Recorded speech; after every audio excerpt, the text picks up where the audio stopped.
Hello everyone, welcome back to my channel. कैसे हो आप सभी? आई एम श्योर कि आप सभी लोग ठीक होंगे। तो चलिए हम लोग आज का वीडियो स्टार्ट करते हैं। इस वीडियो में हम लोग डिस्कस करने वाले हैं importance of statistics in nursing. ठीक है, काफ़ी इंपॉर्टेंट क्वेश्चन है और मैं आपको बहुत ही सिंपल और ईजी लैंग्वेज में समझाऊंगी। ठीक है, सबसे पहले तो हम ये देखेंगे कि स्टैटिस्टिक्स क्या होता है। तो स्टैटिस्टिक्स जो है एक ऐसी साइंस होती है, एक ऐसा विज्ञान होता है जहाँ पर डाटा को कलेक्ट, ऑर्गेनाइज, एनालाइज और इंटरप्रेट करने का काम किया जाता है। मतलब ताकि हम उस डाटा को जो है यूज़फुल डाटा से यूज़फुल इन्फॉर्मेशन निकाल सके और सही डिसीजन ले सके। मतलब ओवरऑल अगर हम कहें तो स्टैटिस्टिक्स में क्या किया जाता है, डाटा का एनालिसिस किया जाता है ताकि उससे जो है डिसीजन निकाला जा सके या फिर कोई इंपॉर्टेंट इन्फॉर्मेशन को निकाला जा सके। ठीक है, अब ये स्टैटिस्टिक्स हो गई। ठीक है, लेकिन अब इसका नर्सिंग में क्या रोल का है ये देखेंगे हम लोग। ठीक है, तो मैंने यहाँ पे इसकी इंपॉर्टेंस पहले पॉइंट में लिखी हुई है, फिर उसके बाद में हम जो एक एक पॉइंट को डिटेल में पढ़ेंगे। ठीक है, सबसे फर्स्ट पॉइंट है इसमें एविडेंस बेस्ड प्रैक्टिस। ठीक है, देन सेकंड आता है improvement in patient care, then third आता है helpful in nursing research, then fourth आता है planning and administration, then fifth आता है community health nursing, then sixth आता है evolution in nursing education, then seventh आता है पॉलिसी मेकिंग, देन एट्थ आता है मेजरमेंट ऑफ हेल्थ आउटकम। ठीक है, अब हम एक एक पॉइंट को जो है डिटेल में डिस्कस करेंगे। ठीक है, सबसे फर्स्ट पॉइंट है इसमें एविडेंस बेस्ड प्रैक्टिस। ठीक है, एविडेंस बेस्ड प्रैक्टिस यानी कि रिसर्च स्टैटिक्स जो है नर्सेस को हेल्प करता है एक साइंटिफिक और लॉजिकल डिसीजन लेने में। फॉर एग्जांपल, अगर एक नया ड्रेसिंग मटेरियल यूज़ कर रहे हैं तो पहले उसके रिजल्ट का चेक करके डिसीजन कर सकते हैं कि वो इफ़ेक्टिव है या नहीं। तो एविडेंस बेस्ड प्रैक्टिस में कौन हेल्प करता है? स्टैटिस्टिक्स हेल्प करता है। ठीक है, help nurses to scientific and logical decision based on data, not the guess work. ठीक है, मतलब कि जो नर्सेस है वो एविडेंस बेस्ड प्रैक्टिस को इम्प्रूव कर सकती है, किसके थ्रू? स्टैटिस्टिक्स के थ्रू। ठीक है, अगला पॉइंट आता है हमारा इम्प्रूवमेंट पेशेंट केयर। ठीक है, जब भी इन्फेक्शन रेट या फिर रिकवरी रेट या फिर डेथ रेट जैसे डाटा को स्टडी करते हैं तो उस टाइम पे ये समझ में आता है कि पेशेंट की केयर में प्रॉब्लम कहाँ आ रही है या फिर कौन सी चीज़ें छूट रही है। जब इकट्ठा डाटा सारा एनालिसिस होता है तब समझ में आता है कि यार इन्फेक्शन रेट बढ़ रहा है या घट रहा है, या फिर किस चीज़ के कारण जो है चीज़ें रह जा रही है, रिकवरी रेट क्यों कम आ रहा है, रिकवरी रेट कम आ रहा है तो उस चीज़ का एनालिसिस वगैरह किसके थ्रू हो जाता है? स्टैटिस्टिक्स के थ्रू आज हो जाता है। तो जिसके कारण क्या होता है कि ये जो इम्प्रूवमेंट होना है नर्सिंग केयर में वो भी हो जाता है। ठीक है, मतलब जैसे कि अगर कोई वार्ड में इन्फेक्शन ज़्यादा हो रहा है तो डाटा के बेस पर रीज़न को फाइंड करके इम्प्रूवमेंट कर सकते हैं। तो जो स्टैटिस्टिक्स है वो पेशेंट केयर में इम्प्रूवमेंट लाने में भी बहुत हेल्पफुल होता है। ठीक है, अगला पॉइंट जो आता है हमारा help in nursing research. Statistics are use to analyse data collection in research and draw valid conclusion. ठीक है, स्टैटिस्टिक्स का जो यूज़ होता है वो डाटा के एनालिसिस में भी किया जाता है, डाटा कलेक्शन में भी किया जाता है और साथ ही साथ वैलिड कंक्लूजन को ड्रॉ करने में भी किया जाता है। कि मतलब जब डाटा कलेक्ट करेंगे और फिर उसका एनालिसिस तो हमें स्टैटिस्टिक्स के थ्रू ही करना होता है और उसके थ्रू ही जो है कोई भी कंक्लूजन निकाला जाता है ताकि जो है किसी भी चीज़ में इम्प्रूवमेंट लाई जा सके, उससे और ज़्यादा बेनिफिट किया जा सके। ठीक है, अगला पॉइंट आता है हमारा प्लानिंग एंड एडमिनिस्ट्रेशन। ठीक है, प्लानिंग एंड एडमिनिस्ट्रेशन में स्टैटिस्टिक्स कैसे हेल्प करता है?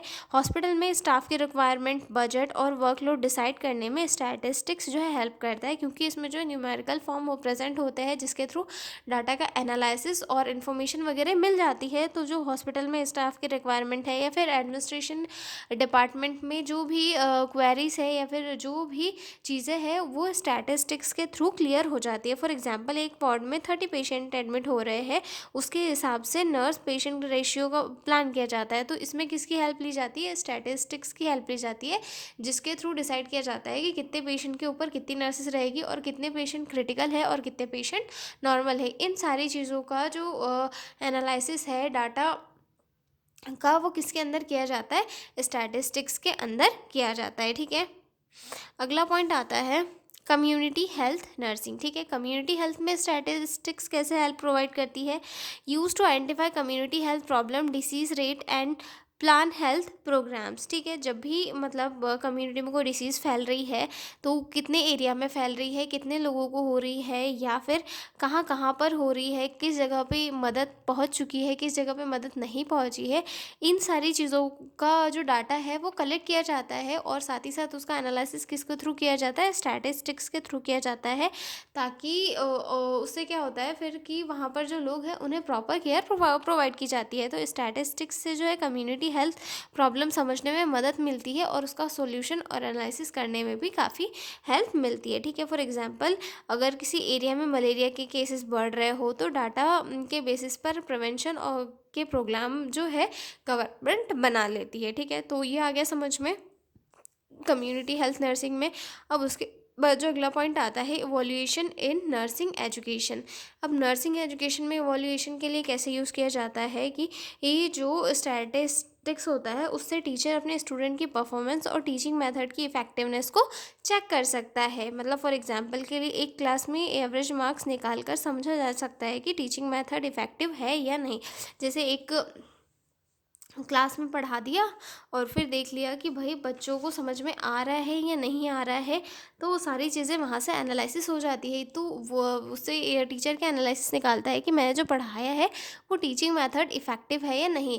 जैसे कि उसने कोई टॉपिक पढ़ाया है और वो जो है 10 बच्चों को ही समझ में आया और 90% बच्चों को समझ में नहीं आया, तो फिर वो एनालिसिस किससे होगा, स्टैटिस्टिक्स के थ्रू होगा कि भाई जो मेथड मैंने यूज़ की जिसके कारण बच्चों को समझ में नहीं आया, क्योंकि सिर्फ 10 बच्चों को समझ में आया और 90% बच्चे वैसे ही रह गए, तो यहाँ पर किसका यूज़ हुआ, स्टैटिस्टिक्स का यूज़ हुआ, ठीक है। अगला पॉइंट जो हमारा आता है वो आता है पॉलिसी मेकिंग का, यानी कि पॉलिसी बनाने में भी कौन सी चीज़ें हेल्प करती है, स्टैटिस्टिक्स की चीज़ें हेल्प करती है, ठीक है। गवर्नमेंट और हेल्थ अथॉरिटीज़ हेल्थ से रिलेटेड पॉलिसी और प्रोग्राम बनाने के लिए स्टैटिस्टिक्स का ही यूज़ करती है, स्टैटिस्टिकल डाटा का ही यूज़ करती है, ठीक है। एग्जाम्पल, मैटरनल मोर्टेलिटी रेट के डाटा से मैटरनल हेल्थ प्रोग्राम प्लान किए जाते हैं। मतलब मैटरनल की जो मदर है अगर उनकी डेथ रेट ज़्यादा है तो उसके अकॉर्डिंग फिर हेल्थ प्रोग्राम जारी किए जाते हैं, ताकि आगे जो मदर होने वाली है, जब जो प्रेग्नेंट लेडीज़ है, उनकी जान बचाई जा सके। तो ये किसके थ्रू हो रहा है, स्टैटिस्टिक्स के थ्रू हो रहा है,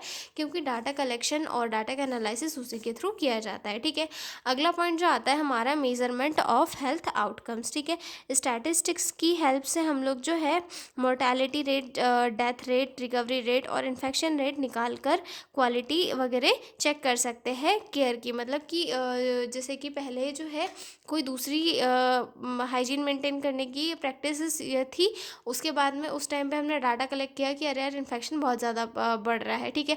फिर उसके बाद में नई टेक्निक्स को लाया, नई टेक्निक्स को डेवलप किया और फिर उसके बाद में डाटा कलेक्शन किया कि इन्फेक्शन कितना फैल रहा है। तो जब सेकेंड टाइम में हमने डाटा कलेक्शन किया तो उस टाइम हम देखते हैं कि इन्फेक्शन कम फैल रहा है, या फिर जो पहले वाली टेक्निक्स थी उससे भी इन्फेक्शन कम ही फैल रहा था। तो उन दोनों के बीच में हम एनालिसिस करेंगे, फिर हम ये जानेंगे कि कौन सी टेक्निक से इन्फेक्शन कम फैल रहा है, तो हम एक कंक्लूजन निकालेंगे कि इस पर्टिकुलर टेक्निक से इन्फेक्शन कम फैलता है, ठीक है। तो इसमें जो है हेल्थ आउटकम के मेज़रमेंट में भी जो है स्टैटिस्टिक्स का यूज़ किया जाता है, ठीक है। तो समझ में आ गया कि क्या है importance of statistics in nursing field, ठीक है। काफ़ी इंपॉर्टेंट क्वेश्चन था, आप लोग ज़रूर इसे याद करिएगा।